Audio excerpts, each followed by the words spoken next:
रात्रीचा गडद अंधार, एका जुन्या वाड्याच्या मागे खणलेला तब्बल 10 फूट खोल खड्डा, कर्नाटकातून खास बोलवलेला एक गूढ मांत्रिक आणि 2 दिवसांपासून बेपत्ता असलेला एक तरुण. ऐकायला एखाद्या हॉरर सिनेमाची स्टोरी वाटेल, पण हा थरार घडलाय आपल्याच सोलापूर जिल्ह्यातील मंगळवेढ्यात. एका तरुणाला नशेत डांबून ठेवून त्याचा नरबळी दिला जाणार होता का? भावाने वेळेवर एंट्री केली नसती तर त्या 10 फुटांच्या खड्ड्यात काय गाडलं जाणार होतं? पाहुयात मंगळवेढ्यातील या अघोरी रहस्याचा एक्सक्लुझिव्ह रिपोर्ट. गुरुवारचा दिवस. दिनेश पाठकचा भाऊ किशोर अचानक गायब होतो. शोधाशोध सुरू होते आणि मंगळवेढ्यातील राजपूत यांच्या घराजवळ दिनेशची पावलं थांबतात. तिथं जे दृश्य त्याला दिसतं ते त्याच्या पायाखालची जमीनच सरकवणारं होतं. एका जुन्या उंबराच्या झाडाजवळ 10 ते 12 फुटांचा मोठा खड्डा खणला होता. शेजारी कर्नाटकातील विजापूरहून आलेला एक मांत्रिक अघोरी पूजा मांडून बसला होता. आणि सर्वात भयानक गोष्ट म्हणजे किशोर तिथेच होता, पण शुद्ध हरपलेल्या अवस्थेत. त्याला दारू पाजून नशेत ठेवल्याचा दिनेशचा थेट आरोप आहे.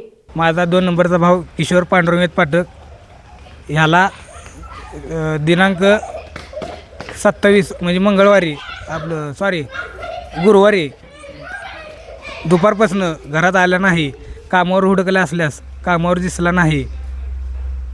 आम्ही ज्या गल्लीत जुन्या राहत होतो त्या गल्लीत चंदू राजपूत आणि राजपूतवाड्या शेजारचं घर, या ठिकाणी उंबरा झाड आहे. उंबऱ्या झाडा ठिकाणी खड्डा खणला आहे अशी बातमी मला कळताच माझ्या भावात जीव वाचवण्यासाठी मी त्या ठिकाणी गेलो असता मला ही सदर घटना कळली तेव्हा मी काय घडलं तिथं, काय दिसलं होतं? त्या ठिकाणी ती विजापुरातनं कोण त्यांनी महाराज आणलेला कर्नाटकातनं, त्या ठिकाणी ती पूजा मांडलेली त्यांनी. आणि जवळपास खड्डा 9 ते 10 फूट आहे खड्डा. ते म्हणल्यावर ना ती मी बघितली पहिला घटना. माझ्या ध्यानात आल्यावर ना मी साहेबाशी येऊन सांगितलं. मग साहेबांना आम्ही सांगितलं की हे प्रकार आम्हाला वेगळा वाटतोय. काय वाटतं मी सांगितलं? आम्हाला नळबळीसारखा प्रकार वाटते म्हणली. ह्यात ज्या दिवशी माझ्या भावाला आणलं शनिवारी, त्या दिवशी दुपारपासून भाऊ नाही, दुपारपासून त्यांच्यासोबत भाऊ हिंडते. शनिवारी रात्री भावाला दारू पाजली, त्याला नशा केली. त्या नशेत त्याला सर्व काही ही प्रकार करायला लावला आहे. भाऊ 2 दिवस त्यांच्या घरात होता. आम्ही विचारायला गेलो, वडील आमचं विचारायला गेलं तर वडिलांना सांगितलं की नाही म्हणून घरात. मी त्यांच्या पोराला विचारलं, हर्षवर्धन राजपूतला 3 वेळा, तर ती म्हणला माहीत नाही म्हणला. दुसऱ्या वेळेस विचारलं, काय नाही माहीत म्हणला. तिसऱ्या वेळेस म्हणला गावाला गेला आहे म्हणला. आणि माझी आणि त्या 3 जणांची सही घेतली, 4 जणांची. हां, कशावर सही घेतली? वाचले का तुम्ही? मी काय ते वाचलं नाही. न वाचता कसं काय सही केली? साहेब लोक म्हणले आता त्या 4घांनी सही केली, त्यांनी बी काय वाचलं नव्हतं. मग त्यांनी वाचलं नाही म्हणल्यावर ना ते साहेब म्हणले सही करा, वाचता येते. मी म्हणलं वाचता येते म्हणलं. मग त्यांनी सही करायला लावली. मी काय वाचलं नाही. परत ना वाचा कागद घ्यायचा होता. त्यांनी म्हणले उद्या सकाळी या म्हणली. परस्पर माझ्या सोडले त्यांनी. आता भाऊ कुठं आहे? आता भाऊ काल काय झालं तर भाऊ झोपीत बडबडायला लागलं. मग झोपीत बडबडल्यानंतर ना ते अजून त्याच्यावर जादू टोना असल्याने वाटते. त्याला गावाला पाठवली पौर्णिमा होस तर. लोकांनी बी सांगितले मला पौर्णिमा होस तर गावाला पाठव म्हणून. नरबळीच्या संशयाने मंगळवेढा हादरतं. दिनेश थेट पोलिसात धाव घेतो. खाकी वर्दी घटनास्थळी पोचते. संशयितांना ताब्यात घेतलं जातं. पण इथूनच या कथेला एक अतिशय धक्कादायक ट्विस्ट मिळतो. ज्याला दिनेश मृत्यूचा खड्डा म्हणतोय त्याला पोलीस फक्त एक मुळांचा खड्डा ठरवतात.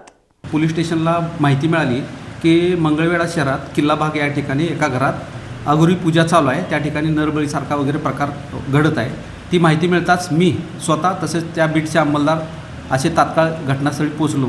त्या ठिकाणी पाहिलं असता त्या ठिकाणी त्यांच्या घरामध्ये एक औदुंबरचं झाड आहे. त्या औदुंबराच्या झाडाची ते नित्यनेमाने पूजा करतात. त्या औदुंबराच्या झाडाच्या बुंद्यामध्ये श्री दत्तांची मूर्ती आहे, त्याची पूजा करतात. पण ते झाड अलीकडे एका बाजूनं वाळवी लागल्यामुळे वटत आहे. त्यामुळे त्यांना कोणीतरी सल्ला दिला होता की ते झाड काढून टाका.